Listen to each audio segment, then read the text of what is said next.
So if you're thinking about applying for an E2 visa to live in the United States with your family, you should consider buying a business, you should consider a startup, as well as a franchise.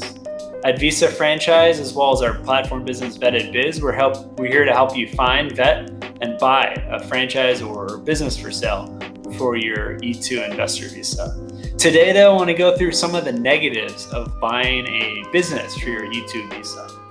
Many of our clients from the 80 plus countries around the world that are eligible for the E2 visa haven't had much work experience in the US, if any, and they're sometimes unfamiliar with business practices, even terminology, something from even if you're from the UK, South Africa, Australia, turnover is, I believe, sales or income in American English, where in American English, turnover is basically by getting fired. So it's helpful to have support from a franchisor and a community of franchisees if you're going to come to the US and conduct business for the first time, especially when your visa is tied to it. So I would say no support is a pretty big item why many of our clients decide to ultimately invest in a franchise for their E2 visa, as well as time.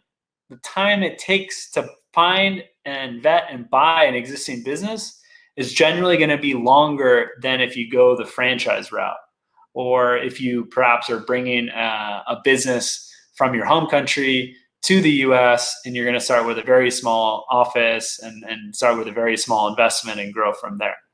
The time it takes to get the proper financial information, understand really how the business makes money, etc., can take a while. Where the franchise is pretty easy with the franchise disclosure document. A lot of the key items are already there for you to investigate. And it's also regulated by the Federal Trade Commission. So the time it takes and what's available on the public domain for different franchises, as well as on our site Vetted Biz, it's a lot easier and what takes a lot less time to get the initial information you need to invest in a business. The second point, it's difficult to find a good business that's not too expensive. Why? Generally, businesses sell for 2 to 3 times the owner's compensation. Yes, it can vary depending on the business, but generally a business that's for sale between $50,000 and $500,000, it's going to sell for 2 to 3 times how much the owner is making. It can vary quite a lot depending on how much time the owner is allocating to the business. But to give you an example, say that there's a gas station for sale for $150,000. The owner's compensation is $60,000. It's important to understand how much time the owner is actually allocating for that business. A gas station for sale for $150K that's making $60,000 in profit, I'd imagine the owner is at least working 20 hours a week. If you're earning in your home country $80,000, $100,000, $200,000, doesn't make sense to allocate 20 hours of your time to basically not earn so much money. And it might be better to invest more capital or invest in a new franchise where you're not capped at just making 60 or 70K, but you can make substantially more money. Or you invest $300,000, $400,000, $500,000 in an existing business, and that will get you where it makes sense for the time that you value to acquire that business. However, most of our clients applying for an E2 visa generally invest between $120,000 to $300,000, where the existing businesses for sale and the value of our clients' time does not make so much sense. So they then go with investing in a new franchise location or going with a startup. Due diligence, a fourth item to consider. Key emphasis is time and money. So due diligence, it's going to cost you about $3,000 to $4,000 every time you want to do a proper due diligence with an accountant. So it's generally going to be with a CPA, and they're going to audit the books and make sure that their financials aren't so funky and that those contracts that they have with their clients are actually going to stick when you go ahead and inherit the business. So due diligence, the cost can add up fast because you might have to spend anywhere from $10,000 to $15,000 on due diligence, depending on what number of businesses you enter into a final stage with.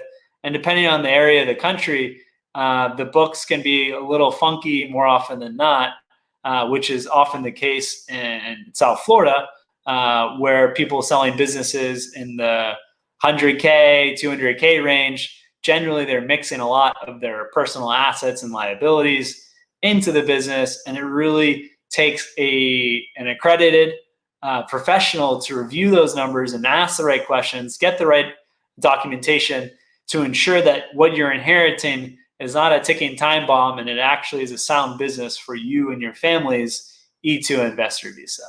The fifth and final option I want to go through is finding the business. So in some states, it's a lot easier than others. In Florida, the business brokers are relatively friendly and in terms of splitting commission, and there you can work with a buy-side representative to help you find the right business, which makes the whole process a lot easier for first-time business buyers. So in Florida, it's relatively easy to find the business working with a licensed business broker where they can look through thousands of businesses for sale.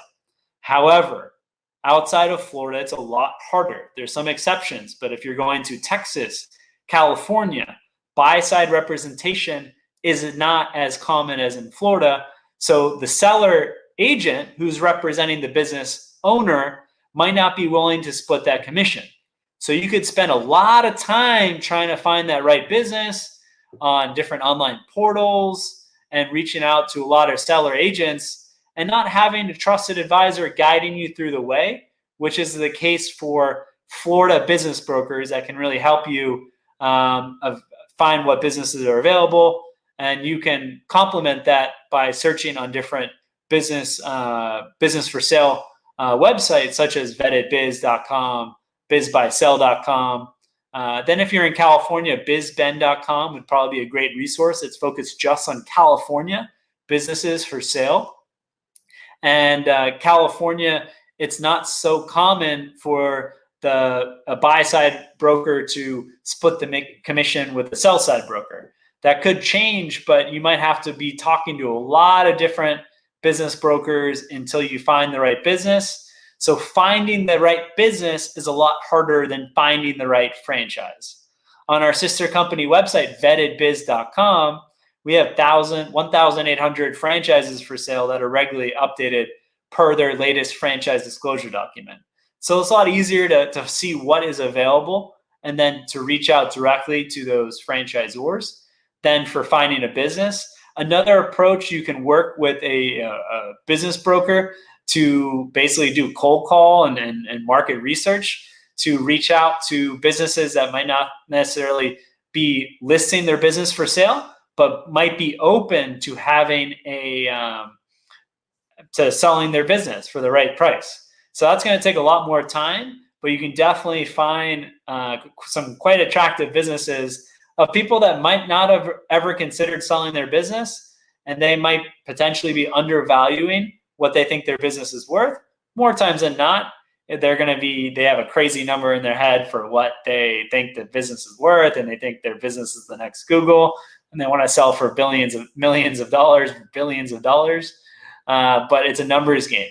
So working with most likely a business broker that can not only search for businesses that are available through the MLS and different listing sites, but also reaching out directly to business owners that meet your search criteria is a good alternative, but it's going to take, it's a little harder for finding an existing business for sale that's at a reasonable valuation. So again, in summary, lack of support, the amount of time it takes to find an existing business for sale, high valuations, time and money spent on due diligence, and then the lack of ease of finding the business are a few of the reasons. I'd say the top 5 problems of buying an existing business for your E2 visa. And if you're not already living in the US on some other visa category, the process can be even longer for those to basically find the right business for sale.